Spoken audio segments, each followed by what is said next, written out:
Alright, so hey guys, welcome to another Warframe video, and Baro has come once again, and on PC he's on the Strata Relay on Earth. Now the first item this time around is the most beautiful thing that I have ever seen, because it's the Prisma Grinlok. I love the Grinlok, and this is just a better version of it. Now the Prisma Grinlok does the same amount of damage as the standard Grinlok, but it's weighted more towards slash, whereas the original is weighted more towards impact. It has higher crit chance, higher crit multiplier, higher status chance, and a bigger magazine. It's just beautiful. Moving on from there, we have Prime Fever Strike, which at maximum rank is going to give you plus 165% bonus toxin damage on melee weapons. And then he once again brought the electricity based dual stat mod, so here we have Jolt for pistols, as well as Voltaic Strike for melee weapons, High Voltage for rifles, and finally Shell Shock for shotguns. Then we have the Prisma Obex, which is a really fun melee weapon. It's a sparring weapon, and the stance is kind of make you break down enemies to death, which is really fun. It has decent stats, and it's really fun with the new melee system. Next on the menu, we have the Prisma Dual Cleavers, which is also a very spicy melee weapon. It even has a Syndicate mod, and it has good crit chance, good status chance, and it does primarily slash damage with decent attack speed. The only downside here is that the range on these is pretty short.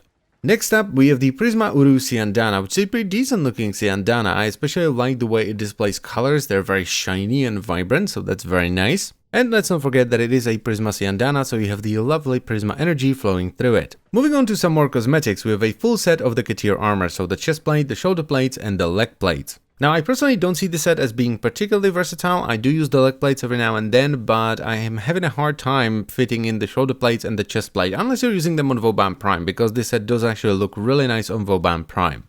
Following that, we have the Mantis Prisma skin, which is an absolutely fantastic looking skin for the Mantis landing craft. It just looks really good, the colors look great on it, and you once again have the Prisma energy flowing through it. Then he brought a full set of the Katare Sentinel Armor, so we have the mask, the wings, as well as the tail. And this is hands down one of my favorite Sentinel sets. It just looks great. I think it looks better than the ones you can only buy with Platinum, and I still use it on some of my Sentinels to this day. Next up, we have an absolute beauty of a cosmetic in the form of the Tigress Elixir skin. Now, I'm a massive fan of all the Elixir skins. I love the detail, but the one for Tigress just looks oh so good. It's just great. This might actually be my favorite Elixir skin. It just looks so good. Moving on from there, we have the Katare color palette. Now, this one doesn't have as many colors as something like the classic palette, but it does have a ton of different shade options for those 5 colors that it does have. Next on the menu, we have the Katare Sugatra, which is just a small cosmetic accessory for your melee weapon that will kind of dangle off the handle or both handles if you're dual wielding, and it can be colored separately to the melee weapon. And we are slowly nearing the end with the Baro Katare glyph, which is exactly what you would expect. It's just a glyph with Baro's face on it. And we're starting off the last row with the Katare Atmos mask if you want your operator to look like the Bane. So here is what changing the primary color will do. And here's what changing the secondary color will do.